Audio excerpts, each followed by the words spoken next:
북한이 오늘 새벽 기습적으로 탄도미사일 2발을 발사했습니다. 지난 12일 대륙간 탄도미사일 ICBM 발사 이후 일주일 만으로 올 들어서 벌써 13번째입니다. 전재훈 기자입니다. 북한이 오늘 새벽 3시 반쯤 탄도미사일을 동해상으로 발사했습니다. 합동참모본부는 북한이 오늘 3시 반부터 46분쯤까지 단거리 탄도미사일 2발을 순안 일대에서 동해상으로 발사했다고 밝혔습니다. 이어 추가 도발을 대비해 경계를 강화하고 한미 간 공조하며 대비 태세를 유지 중이라고 덧붙였습니다. 일본 정부도 비슷한 시각 탄도미사일 추정 발사체 2기가 낙하한 것으로 보인다고 발표했습니다. 일본 방위성은 현재 피해나 영향은 없는지 정보를 수집 중이며 항행 중인 선박에 주의를 당부했습니다. 북한이 탄도미사일을 발사한 것은 지난 12일 고체 연료 기반의 대륙간 탄도미사일 화성 18형을 발사한 이후 일주일 만입니다.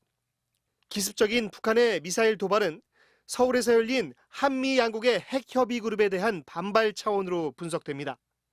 어제 한미 양국은 차관급 회의를 마친 뒤 공동 언론 발표문을 내고 한국에 대한 어떠한 핵 공격도 즉각적이고 압도적인 대응에 직면하게 될 것임을 강조했습니다.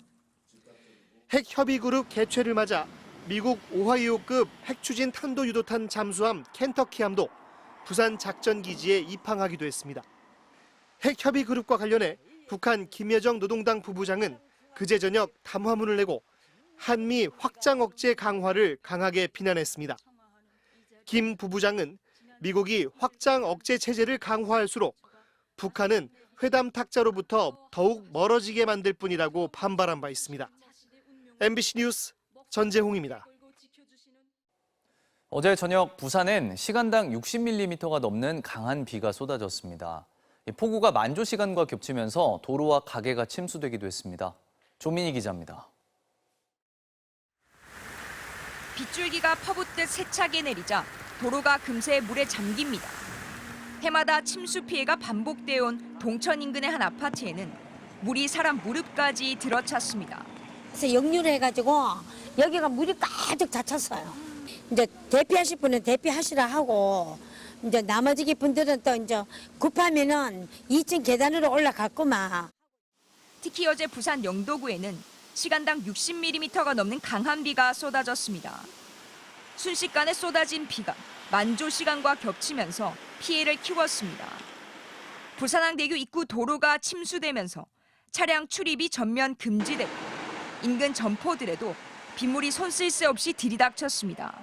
갑자기 5분 만에 억수로 많이 불러놨고 쌓고 있는 동안 너무 물이 빨리 차다 보니까 다 들어간 거죠. 지대가 낮은 하천 인근 도로나 산책로, 지하차도 55곳의 통행이 제한됐습니다. 온천천 인근 도로입니다. 비는 다소 잦아들었지만 도로는 여전히 물에 잠겼고 차량 출입도 금지되고 있습니다. 호우경보가 내려진 지난 나흘간 부산에는 420mm가 넘는 비가 쏟아졌습니다.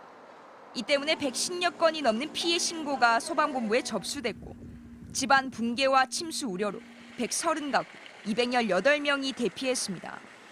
기상청은 오늘 새벽 부산의 호우경보를 해제하면서 오늘 아침까지 5에서 20mm의 비가 더 내릴 것으로 내다봤습니다. MBC 뉴스 조민입니다. 오늘부터 대부분 지역에서 장맛비는 잠시 주춤하고 무더위가 찾아온다는데요. 기상센터 연결해서 지금 날씨 자세히 알아보겠습니다. 금채림 캐스터 전해주세요. 네, 정체전선이 동반된 비구름은 동쪽으로 모두 빠져나가고요. 내륙 대부분 지역의 비는 모두 잦아들었습니다. 호우특보도 엿새 만에 모두 해제됐는데요. 다만 장마가 잠시 소강 상태를 보이는 사이 무더위가 다시 고개를 들겠습니다. 이 지도에 붉은색으로 표시된 내륙 대부분 지역이 30도로 웃돌겠습니다. 오늘 한낮에 서울과 청주가 33도, 광주가 32도까지 오르겠고요. 따라서 오늘 오전 전국 많은 지역에 폭염특보가 내려지겠습니다. 또 오후부터 저녁 사이 내륙 곳곳으로 소나기 구름이 만들어질 텐데요. 오늘 강원 남부와 충북, 호남 동부와 영남 지역을 중심으로 5에서 20mm가량이 예상되는데요. 이 적은 비로도 추가 피해가 날 수 있어서 각별한 대비가 필요합니다. 오늘 중부지방은 대체로 맑겠고 남부지방은 흐리겠습니다. 또 주말쯤 정체전선이 다시 활성화되면서 전국에 강하고 많은 비를 뿌리겠습니다. 지금까지 기상센터였습니다. 이번 집중호우로 철도 운행도 엿새째 차질을 빚고 있습니다. 서울역에 나가 있는 취재기자 연결합니다. 구승훈 기자, 이른 시간이긴 하지만 지연되는 열차가 있습니까? 네, 아직 이른 아침이다 보니 지연된 열차는 없습니다. 다만 철도 관계자는 집중 호우가 이어진 남부지방을 중심으로 선로 상황이 좋지 않아 탑승객이 몰리기 시작하는 오전 8시부터는 열차 지연이 예상된다고 설명했습니다. 여전히 역사 안에 있는 전광판에서는 일반 열차와 KTX 고속열차 일부 구간의 운행이 중단됐다는 안내가 나오고 있습니다. 열차 통제 상황을 구체적으로 살펴보면요. 일반 열차의 경우 개량 노선인 대구, 동해선을 제외하고 서울에서 출발해 대전을 거쳐 부산까지 가는 경부선과 동대구에서 진주로 가는 경전선, 또 익산과 여수 엑스포역을 잇는 전라선 등 11개 노선은 여전히 운행되지 않고 있습니다. 일반 선로를 이용하는 KTX 일부 구간도 운행이 중단됐는데요. 경부선 동대구와 구포, 부산을 잇는 구간과 경전선 동대구, 창원 중앙, 진주를 잇는 구간, 그리고 전라선 익산에서 여수 엑스포 구간과 호남선 광주 송정에서 목포 구간이 해당됩니다.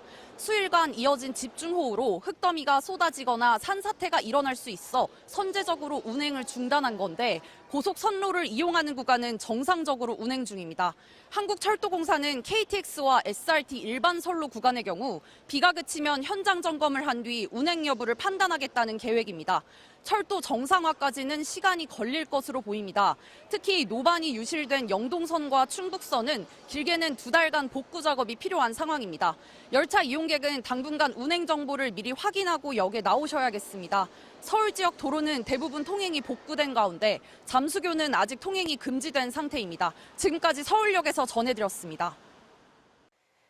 내년도 최저임금이 노사 양측의 밤샘 줄다리기 끝에 올해보다 2.5% 오른 시급 9,860원으로 결정됐습니다. 양측이 합의에 실패하면서 표결을 통해 경영계가 제시한 9,860원으로 결정됐는데 노동계는 강력하게 반발하고 있습니다. 이재욱 기자입니다. 최저임금위원회는 내년 최저임금을 시급 9,860원으로 결정했다고 발표했습니다. 올해 최저임금보다 2.5% 올랐는데 월급으로 환산하면 206만 740원입니다. 최저임금 심의는 법정 시한이 지난달 29일로 시한을 20일 넘겨서 확정됐습니다. 오늘까지 최저임금 심의에 모두 110일이 소요됐는데 기존 최장 심의기일인 2016년에 108일을 넘어섰습니다. 그만큼 노사 의견 차이가 컸습니다. 당초 경영계는 어려운 중소자영업자들의 상황을 고려해 올해와 똑같은 9,620원을, 노동계는 물가 상승을 반영해 지금보다 2,590원 많은 12,210원을 각각 제시했습니다. 이후 11차례의 수정안을 거쳐 노동계는 지난해보다 4% 오른 10,000원, 경영계는 2.5% 오른 9,860원을 내놓았습니다.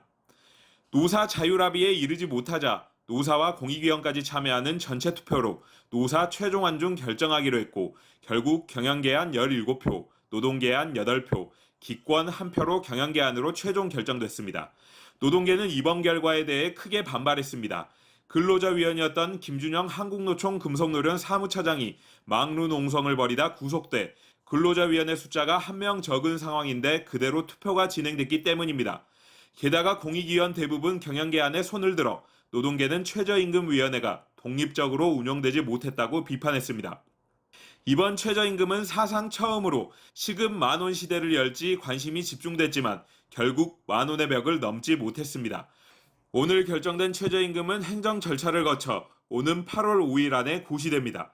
MBC 뉴스 이재욱입니다.